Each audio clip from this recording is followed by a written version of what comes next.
একবার একটি বাচ্চা তার বাবাকে জিজ্ঞেস করে, বাবা, আমাদের জীবনের মূল্য কি? তখন তার বাবা বলে, তুমি যদি নিজের জীবনের মূল্য জানতে চাও, তাহলে আমি তোমাকে একটা পাথর দিচ্ছি, আর এই পাথরটা নিয়ে তুমি মার্কেটে চলে যাও। মার্কেটে গেলে তোমাকে যদি কেউ দাম জিজ্ঞেস করে, তুমি মুখে কিছু বলবে না, মানে দুটো আঙ্গুল হাতের দিকে দেখিয়ে দেবে। এটা শুনে তো ছেলেটা মার্কেটে চলে যায়।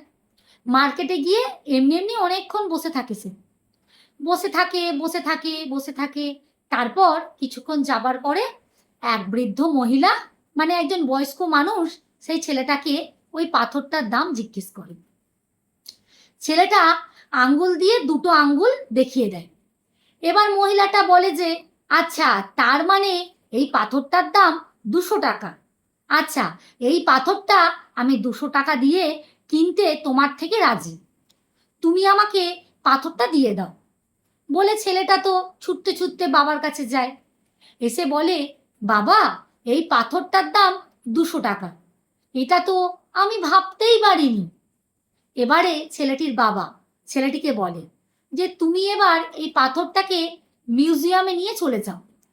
মিউজিয়ামে গিয়ে যদি তোমাকে কেউ এই পাথরটার দাম জিজ্ঞেস করে, তুমি না মুখে কিচ্ছু বলবে না, ওই হাতে দুটো আঙ্গুল দেখিয়ে দেবে। দুটো আঙ্গুল দেখিয়ে দিলেই বাস কাজ হয়ে যাবে। বাবার কথা মতো ছেলেটা তারপর মিউজিয়ামে চলে গেল। আর সেখানে এক ব্যক্তির নজরে পড়লো, ছেলেটার ওই পাথরের দিকটা নজর পড়লো।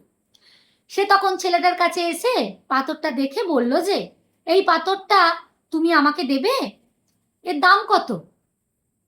তখন ছেলেটা মুখে কিছু বলল না, দুটো আঙ্গুল দেখিয়ে দিল। তখন ওই ব্যক্তি তাকে বলে, এটার দাম 20,000 টাকা।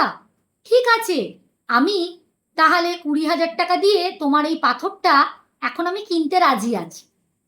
বাচ্চা ছেলেটা প্রচণ্ড অবাক হয়ে গেল। সে দ্রুত তাড়াতাড়ি তার বাবার কাছে আবার চলে গেল, গিয়ে বাবাকে বলল, বাবা, মিউজিয়ামে আমাকে জানো তো এই পাথরটার দাম 20,000 টাকা দিতে রাজি হয়ে গেছে। এবার তার বাবা বলে যে, তোমাকে আমি শেষ একটা জায়গায় পাঠাবো, সেটা হচ্ছে একটা দামি পাথরের দোকানে আমি তোমাকে পাঠাবো। কিন্তু সেখানেও কিন্তু তোমাকে গিয়ে পাথরের দাম যদি কেউ জিজ্ঞেস করে, তুমি কিন্তু মুখে কিছু বলতে পারবে না, তুমি দুটো আঙ্গুল দেখাবে শুধু তাদের। তার বাবার কথা মতন বাচ্চাটি এবার চলে যায় ওই দামি পাথরের দোকানে। সেখানে গিয়ে পাথরের দোকানের কাউন্টারের ঠিক পিছন দিকটাতে একজন বৃদ্ধ ভদ্রলোক ওই ছেলেটার, বাচ্চা ছেলেটার পাথরটার দিকে তার চোখ পড়ে।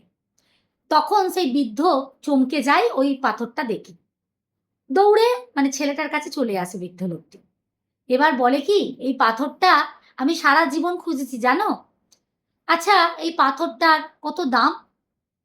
তখন ছেলেটি এবারের মতো কিন্তু পুরোপুরি বাচ্চাটা চুপ করে থাকে, সে কিছুই বলে না। বাবা যেহেতু তাকে বলেছে, নিজের হাতের তখন কি করে, সে দুটো আঙ্গুল দেখিয়ে দেয়। এবার বৃদ্ধ ভদ্রলোকটি বাচ্চাটিকে বলে যে, এর দাম তাহলে 2 লাখ টাকা। ঠিক আছে ঠিক আছে, অসুবিধে নেই, এই পাথরটার জন্য আমি সব করতে রাজি আছি, আমি এই পাথরটা তোমার কাছ থেকে 2 লাখ টাকা দিয়ে কিনি, কিন্তু তুমি আমাকে এই পাথরটা দেবে তো? তখন কি করে বলুন তো, তখন সেই বাচ্চাটা দৌড় দেয়। আর সে মানে সত্যি কথা বলতে কি, সে নিজের চোখে বিশ্বাস করতে পারে না, সে কি করবে। সে তখন দৌড় দিয়ে তার বাবার কাছে আবার চলে যায়। এবার তার বাবার কাছে এসে বলে বলে জানো বাবা, ওই পাথরের দোকানে আমাকে ওই পাথরটার দাম 2 লাখ টাকা দিতে রাজি হয়েছে একজন, আমি তো নিজের চোখে বিশ্বাসই করতে পারছি না। তখন ছেলেটার বাবা তাকে বলে, এবার বুঝলে তো তোমার জীবনের মূল্যটা কি? তুমি নিজেকে ঠিক যেরকম জায়গায় রাখবে, তোমার মূল্য ঠিক তেমনই হবে, ঠিক তেমনটাই হবে তোমার মূল্য, বুঝলে কিছু? এবার তোমাকে ঠিক করতে হবে যে তুমি 200 টাকার পাথর হবে নাকি 2 লাখ টাকার পাথর হবে।